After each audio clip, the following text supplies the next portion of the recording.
লুকোচুরি খেলবে? লুকোচুরি? রহস্যবৃত্ত দ্য ফেয়ার রিটার্নস উইথ বিপ্লব। রাত ঠিক 12টা। চট্টগ্রামের ঐতিহাসিক আন্দারকিল্লা। বাইরে মুষলধারে বৃষ্টি, আর হাসপাতালের পেছনে সেই পুরনো মর্গ থেকে ভেসে আসছে এক চাপা কান্নার শব্দ। আপনি কি কখনো এমন কোনো জায়গায় গিয়েছেন যেখানে মনে হয়েছে আপনি একা নন, কিন্তু আশেপাশেও কেউ নেই? আজকের ঘটনাটি দুর্বল হৃদয়ের মানুষের জন্য নয়, কারণ এটি কোনো গ্রাম বা নির্জন জঙ্গলের গল্প নয়।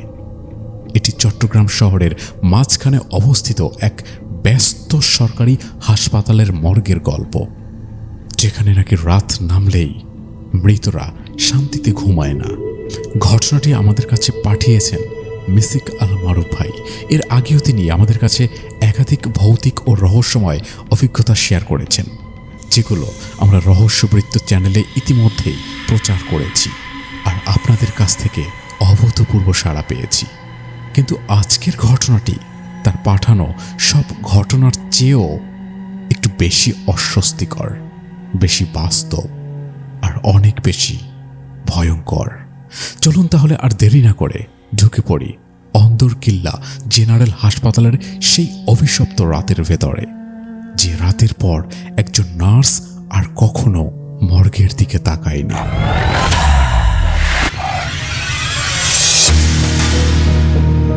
আমার নাম রিয়া। চট্টগ্রামের আন্দারকিল্লা জেনারেল হাসপাতালে নার্স হিসেবে কাজ করছি, তাও প্রায় 7 বছর। এই হাসপাতালটি শহরের এক ঐতিহাসিক স্থানে অবস্থিত, পুরনো মুঘল কেল্লার ঠিক কোল ঘেঁষে। দিনের আলোয় এখানে তিল ধারণের জায়গা থাকে না, কিন্তু রাত নামলেই এই চত্বরটি যেন এক অন্য রূপ ধারণ করে, বিশেষ করে পেছনের দিকে মর্গ এলাকাটি। আমি আধুনিক মেয়ে, বিজ্ঞানে বিশ্বাস করি, কিন্তু 2022 সালের সেই অক্টোবর মাস আমার সব ধারণা বদলে দিয়েছিল। হাসপাতালের রাতের ডিউটি করা আমাদের পেশারই অংশ, তবে আন্দারকিল্লার রাতের পরিবেশ একটু ভিন্ন। পুরনো দালান, লোনা ধরা দেওয়াল, আর গুমোট গন্ধের মাঝে রাতগুলো যেন শেষ হতে চায় না। সেই রাতে স্টাফ শর্টেজের কারণে আমাকে আমার নিয়মিত ওয়ার্ড থেকে সরিয়ে মর্গের পাশের ওয়ার্ডে ডিউটি দেওয়া হয়। মর্গটা হাসপাতালের মূল ভবন থেকে একটু দূরে, পেছনের দিকে একটা পুরনো একতলা ভবনে। এর লাল ইটের দেয়ালগুলো শ্যাওলায় ঢাকা, আর মরচে ধরা লোহার গেটটা দেখলে দিনের বেলাতেও গা ছমছম করে। পুরনো স্টাফদের মুখে অনেক কথা প্রচলিত আছে। ওয়ার্ড বয় কালাম চাচা প্রায় বলতেন, মামুনি, ওদিকে রাতের বেলা একা যেও না, ওখানে যাদের ঠাঁই হয় তাদের সবাই শান্তিতে ঘুমায় না। আমি এসব শুনে হেসেই উড়িয়ে দিতাম, কিন্তু সেই রাতের অভিজ্ঞতা আমাকে বুঝিয়ে দিল, যুক্তি যেখানে শেষ হয় সেখান থেকেই অলৌকিক জগতের শুরু হয়। সেদিন ছিল অক্টোবর মাসের এক বৃষ্টিমুখর রাত। চট্টগ্রামের বৃষ্টি মানেই অন্যরকম এক নির্জনতা। বৃষ্টির শব্দে বাইরে পৃথিবীর সব আওয়াজ ডুবে যায়, শুধু শোনা যায় টিনের চালের পানির অবিরাম শব্দ। হাসপাতালের করিডোরের সেই রাতে অস্বাভাবিক রকমের জনশূন্য ছিল। ভোল্টেজ কমে যাওয়ায় হলুদ বাতিগুলো থেকে থেকে কাঁপছিল। রাত 8টায় আমার ডিউটি শুরু হলো। ওয়ার্ডে 7-8 জন রোগী ছিল, যাদের অবস্থা মোটামুটি স্থিতিশীল। ইনজেকশন আর চেক আপ শেষ করার পর তারা সবাই তন্দ্রাচ্ছন্ন হয়ে পড়ল। আমি নার্সিং স্টেশনে বসে ফোন স্ক্রল করছিলাম। রাত তখন 10টা কি 10:30 হবে। বৃষ্টির শব্দের ভেতরে হঠাৎ আমি একটা শব্দ শুনতে পেলাম, খুব ক্ষীণ কিন্তু অত্যন্ত বিদারক। একটা চাপা কান্নার শব্দ। মনে হচ্ছিল কেউ মুখ চেপে ফুপিয়ে ফুপিয়ে কাঁদছে। আমি ভাবলাম হয়তো কোনো রোগীর কষ্ট হচ্ছে। উঠে গিয়ে সবগুলো বেড চেক করলাম। না না না, সবাই গভীর ঘুমে আচ্ছন্ন। কান্নার শব্দটা এবার আরো স্পষ্ট হলো। একটা ওয়ার্ড থেকে আসছে না, আসছে জানালার বাইরে থেকে, মর্গের সেই পরিত্যক্ত চত্বরটা থেকে। আমার আমার শিরদাঁড়া দিয়ে একটা হিমশীতল স্রোত বয়ে গেল। নিজেকে বোঝালাম ওটা হয়তো বাতাসের শো শো শব্দ, কিন্তু কান্নার সুরে এমন এক তীব্র যন্ত্রণা ছিল যা শুনে গায়ের লোম খাড়া হয়ে যায়। আমার সাথে সাথে সেই রাতে ডিউটি ছিলেন ফাতেমা আপু। তাকে বেশ বিচলিত দেখাচ্ছিল। আমি তাকে জিজ্ঞেস করলাম, আপু আপনিও কি শুনতে পাচ্ছেন? মর্গের ওই দিক থেকে মনে হচ্ছে যেন কেউ কাঁদছে। ফাতেমা আপু জানালার পর্দার দিকে তাকিয়ে নিচু স্বরে বললেন, রোজিনার কান্না থামল না রে রিয়া। আমি অবাক হয়ে তাকালাম। ফাতেমা আপু বলতে লাগলেন, বছর 2 আগে এক মেয়েকে আনা হয়েছিল এখানে, সড়ক দুর্ঘটনায় মারা গিয়েছিল। নাম ছিল রোজিনা। কিন্তু ট্র্যাজেডি হলো, খবর দেওয়ার পরও তার পরিবারের কেউ আসেনি আজ পর্যন্ত। কয়েক সপ্তাহ আর লাশ মর্গের হিমাঘরে অযত্নে পড়েছিল। শেষ পর্যন্ত বেওয়ারিশ হিসেবে তাকে দাফন করে দেওয়া হয়।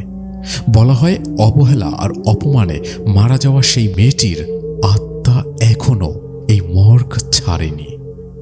আমি হাসার চেষ্টা করলাম, কিন্তু আমার গলা শুকিয়ে এলো। রাত 12টার ঠিক কিছুক্ষণ আগে ইন্টারকমে ডাক্তার সাহেবের ফোন এলো। রিয়া, মর্গে একটা নতুন লাশ এসেছে একটু আগে। কাগজপত্র আর ট্যাগিং ঠিক আছে কিনা একবার চেক করে এসো তো। আর হ্যাঁ, মর্গের লোকটা ছুটিতে আছে, আজ তোমাকেই দেখে আসতে হবে। ফোনের ওপারের কথাগুলো শুনে আমার হাত পা ঠান্ডা হয়ে গেল। একা ওই অভিশপ্ত ঘরে যাওয়া? ফাতেমা আপু আমাকে বাধা দিলেন, কিন্তু আমি জেদ ধরলাম। নিজের ভয়কে জয় করার জন্য টর্চলাইট আর চাবির গোছা নিয়ে আমি বের হলাম মর্গের রুমে যাওয়ার উদ্দেশ্যে। করিডোরটা অন্ধকার। বৃষ্টির পানি জানালার ফাঁক দিয়ে ঢুকে ফ্লোরটা পিচ্ছিল করে রেখেছে।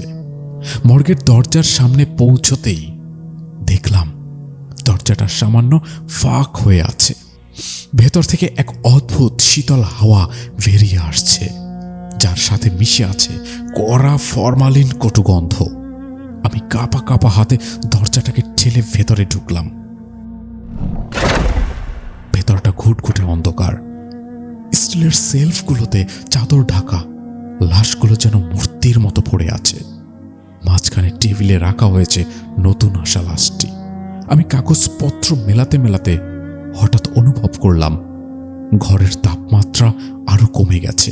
ঠিক আমার ঘাড়ের কাছে কেউ একজন অত্যন্ত জোরে নিঃশ্বাস ফেলছে। আমি পিছনে তাকালাম, কই কই কেউ নেই তো। কিন্তু দেওয়ালের টর্চের আলোতে যা দেখলাম তাতে আমার চিৎকার করার ক্ষমতাও লোপ পেল। আমি দেখলাম টর্চের আলোয় আমার নিজের ছায়ার ঠিক পাশেই আর একটা লম্বা ছায়া দুলছে। সেটা একটা মেয়ের অবয়ব, যার চুলগুলো এলোমেলো হয়ে ঝুলে আছে। আমি টর্চটা লাশের টেবিলের দিকে ঘোরাতেই দেখলাম সাদা চাদরটা ধীরে ধীরে নড়ছে। চাদরের তলা থেকে একটা নীল হয়ে যাওয়া হাত আস্তে আস্তে বেরিয়ে এলো। সেই চাপা কান্নাটা এখন একদম আমার কানের কাছে বাজছে এবং কেঁদে কেঁদে বলছে, আমাকে কেন একা ফেলে গেলে? আমি আর এক মুহূর্ত সেখানে থাকার সাহস পেলাম না। উল্টো দিকে ঘুরে দরজার দিকে দৌড় দিলাম, কিন্তু দরজাটা যেন কেউ বাইরে থেকে অদৃশ্য শক্তিতে আটকে রেখেছে। আমি পাগলের মতো ধাক্কা দিচ্ছিলাম আর চিৎকার করছিলাম। সেই সময় আমার মনে হলো আমার কাঁধের ওপর একটা বরফ শীতল হাতের স্পর্শ পেলাম। ঠিক সেই মুহূর্তে ফাতেমা আপু বাইরে থেকে দরজা ধাক্কানো শুরু করলেন। রিয়া, রিয়া, রিয়া, ভেতরে কি হয়েছে তোমার? আচমকা দরজাটা খুলে গেল এবং আমি ছিটকে বাইরে বেরিয়ে এলাম। ফাতেমা আপুকে জড়িয়ে ধরে আমি শিশুর মতো কাঁদতে শুরু করলাম। সেই রাতে আমরা আর কেউ ডিউটি রুমে ফিরিনি। সারা রাত ওয়ার্ডের মাঝখানে রোগীদের ফিরেই বসেছিলাম। পরের দিন ডাক্তার সাহেবকে সব খুলে বললাম। তিনি শুধু হাসলেন এবং বললেন, কাজের চাপে তুমি হয়তো হ্যালুসিনেট করেছ, কিন্তু আমি তো জানি আমি কি দেখেছি। কয়েকদিন পর এক বৃদ্ধ রোগী ভর্তি হলেন। তার সাথে থাকা ছেলেটি মাঝ রাতে হন্তদন্ত হয়ে নার্সিং স্টেশনে এলো। সে জানালো সে মর্গের পাশের বাগানে সিগারেট খেতে গিয়েছিল। সেখানে সে দেখেছে সাদা কাপড় পরা এক ছায়া মর্গের ছাদের উপর বসে পা দোলাচ্ছে আর কাঁদছে। আমি এখনো আন্দারকিল্লা হাসপাতালে কাজ করি, কিন্তু সেই রাতের পর থেকে আমি আর কখনো মর্গের ধারে কাছে যাই না। রাতের ডিউটি এড়ানোর জন্য আমি সর্বোচ্চ চেষ্টা করি, কিন্তু মাঝে মাঝে যখন খুব নির্জন হয়ে যায় চারপাশটা, তখন আমার মনে হয় সেই হাসপাতালের অলিতে গলিতে কেউ একজন ঘুরে বেড়াচ্ছে। যদি কখনো আপনারা চট্টগ্রামের এই পুরনো হাসপাতালে যান, তবে মনে রাখবেন, রাতের অন্ধকার নামলে মর্গের দিকে পা বাড়াবেন না, কারণ সেখানকার ছায়াগুলো এখনো জীবিতদের স্পর্শ পাওয়ার জন্য উন্মুখ হয়ে থাকে। ডিয়ার লিসনার্স, সত্যি বলতে রোজিনার কান্না কি শুধুই কল্পনা, নাকি অবহেলায় হারিয়ে যাওয়া এক আত্মার শেষ আর্তনাদ? বিজ্ঞান হয়তো এর ব্যাখ্যা দিতে পারবে, বলবে হ্যালুসিনেশন, ক্লান্তি, মানসিক চাপ। কিন্তু যারা সেই রাতের অন্ধকারে দাঁড়িয়ে শীতল নিঃশ্বাস অনুভব করেছে, তাদের কাছে ব্যাখ্যার চেয়েও অনুভূতিটাই বেশি বাস্তব। আন্দরকিল্লা জেনারেল হাসপাতালের সেই মর্গ আজও আছে। দিনের আলোয় স্বাভাবিক, কিন্তু রাত নামলে সেখানে নাকি এখনো শোনা যায় সেই চাপা কান্না। আপনি কি মনে করেন, রিয়া যা দেখেছে তা কি কেবলই মানসিক বিভ্রম, নাকি সত্যি কিছু আত্মা অপূর্ণ আক্ষেপ নিয়ে আমাদের মাঝেই ঘুরে বেড়ায়?